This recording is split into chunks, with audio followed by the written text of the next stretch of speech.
नमस्ते and welcome to this crash course on crash course. बहुत ही बढ़िया सीरीज़ बनाई है and young and old cast दोनों का मिक्स बढ़िया है। और कास्ट के बारे में बात करें तो my Alma matters famous Siddharth काक sir has done an absolutely brilliant job of playing the mentor, the originator of Kota's educational system. तो कोटा के एजुकेशनल सिस्टम में पहले भी काफ़ी सीरीज़ ने घुसे हैं, एक्सप्लोर किया है कि कैसे वो स्टूडेंट्स पे प्रेशर बनाती है एंड कैसे स्टूडेंट्स, टीचर्स, एजुकेशन सिस्टम सब कुछ मिल के एक हेडी मिक्स बना है। बट इस हेडी मिक्स को नेविगेट करना कोई वॉक इन द पार्क नहीं है and I think overall it was a good watch, क्योंकि आई ओपनिंग था थोड़ा। और लास्ट में एक वो होता है ना कि बुरे बंदे को सज़ा मिली। अन्नू कपूर जिन्होंने खतरनाक एक्टिंग करी है उनको सज़ा मिलती है क्योंकि वो विलन होते हैं, which is very out of the character for him, right. क्योंकि क्रेड के एड में जब उन्होंने अपने वो क्लोजअप अंताक्षरी का काइंड ऑफ एक और अवतार दिखाया था, नया अवतार दिखाया था, तो काफ़ी वो पुराने अवतार की तरह ही लग रहे थे। बट क्रैश कोर्स में all in all most of the young and old cast members have done a great job. तो उस चीज़ के लिए तो देखनी बनती है। प्लस मुझे आजकल के प्रोडक्शन वैल्यूज सही लगते हैं क्योंकि of course in camera effects बहुत सारे वो डालते हैं। तो आप अगर ये सीरीज़ देखेंगे तो आपको पता चलेगा एक एपिसोड में शायद थोड़े इंडियन ओटीटी के लिए थोड़े नॉवल वो यूज़ किए हैं, स्टाइल यूज़ किए हैं दिखाने के लिए कि 3 स्टूडेंट्स होते हैं जो भांग की कचौड़ी खा के उनका दिमाग घूम जाता है और दीवारों पे पंखे घूमते हुए दिख रहे होते हैं। एक को दिख रहा है कि कोई हवा में उठा हुआ है। तो दैट अपार्ट क्रैश कोर्स में हम क्या जान सकते हैं, क्रैश कोर्स से हम क्या जान सकते हैं। तो आई वुड से यही कि अपनी यंगर जनरेशन पे उतना प्रेशर नहीं डालना चाहिए एंड थैंकफुली ऑलरेडी ये चीज़ दिख रही है। अभी मैं कल कौन बनेगा करोड़पति देख रहा था एंड उसमें there is this 23-year-old guy, I forget his name. So he is a copywriter and he is like pursuing his passion, जो क्लीशे है बट ट्रू भी है काफ़ी हद तक। रियलिटी और इमेजिनेशन को बैलेंस करना काफ़ी ज़रूरी होता है, क्यों? चलिए, तो आपकी क्या राय है क्रैश कोर्स के बारे में, ये तो शेयर करिएगा ही कमेंट्स में। प्लस आपको, if you are part of the younger generation, what do you think is the way forward for India? We are approaching the 75th anniversary of our independence and जय हिंद, जय भारत।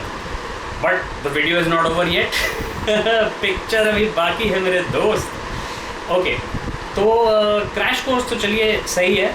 जो हमारी generation है, who are going to be guiding the upcoming generation, उनको भी यही चीज़ जाननी चाहिए कि अगर आप किसी को नीडल करेंगे, पुश करेंगे अगेंस्ट देयर विल, तो ऑब्वियसली रिटेलिएशन होगा। अब चाहे वो सप्रेस्ड रिटेलिएशन हो, चाहे वो एकदम रेबेलियस एटीट्यूड हो। तो having been through the rat race myself, I know that बहुत सारी, इट्स कॉम्प्लिकेटेड, बहुत सारी फैक्टर्स होती हैं जिनको एक इंसान कंसिडर करके अपने डिसीजंस लेता है and parents are being educated by such series कि भाई आप थोड़ा अपने फीडबैक लो अपने बच्चों से and then you guide them accordingly. Alright, so also huge congratulations, awesome max display किया हमारे एथलीट्स ने कॉमनवेल्थ गेम्स में। एंड मैं देख रहा था कि उन्होंने इस बार 61 मेडल्स जीते हैं, जिसमें से 22 गोल्ड हैं, 22 golds. So very well done and thank you for being an inspiration. क्योंकि ये एक दूसरा, this is the second thing about crash course, right. तो एक कैरेक्टर है जो उसको उसके पेरेंट्स बॉक्सर बनाना चाहते हैं, तो बॉक्सिंग का उसको काफ़ी प्रैक्टिस भी किया है, विच कम्स इन हैंडी, पन intended. Alright, so that apart I am gonna and with the episode names of this series, क्योंकि काफ़ी बढ़िया सीरीज़ है। Faces on a billboard, which is obviously talking about toppers के कैसे हर जगह poster छापे जाते हैं कि ये हमारे यहाँ पढ़ता है तो आप भी हमारे यहाँ पढ़िए, जैसा कि उसके कारण आप वहाँ पहुँच जाएंगे. एनीवे, सार्केज़म अपार्ट, व्हीलर डीलर जो ये जुगाड़पंती होती है बिजनेस में, covalent bonding which is another chemical term for chemistry, another chemistry term for chemicals, and of course friendship bonding. The ABCD game, तो ये जब multiple choice questions हम करते थे in entrance tests, it used to be मेरा personally ये होता था कि I used to go through the paper once जल्दी से and fill in everything I knew and then go back again to the start of the paper and begin. So this is kind of talking about that kind of a strategy, what you do. अगर आप लोग exam देते हैं, if you are of that age, then this series will also be a good watch, and you know, I mean, feel free to explore what works for you. Bell curve is that graph in which most of the people fall into the bell part.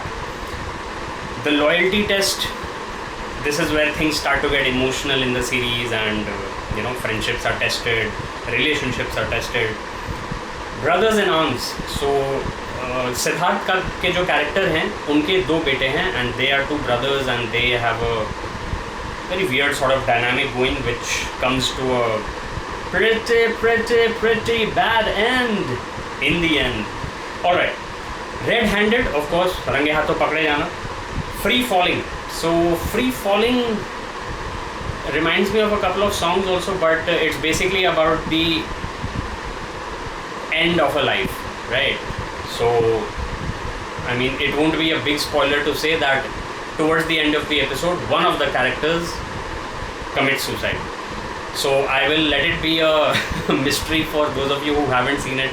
But if you have seen it already and still you are watching this review, then I hope you agree with me, or if you don't, please share in the comments. If you do, I would love a like, share, subscribe. LSS, Lawrence School Sanar, which is the alma mater of me and Mr. Siddharth Spirals. Alright, the end, the beginning. So, kind of not full circle, but at least a new spiral, you know, a new dawn, as they say, for the students of today.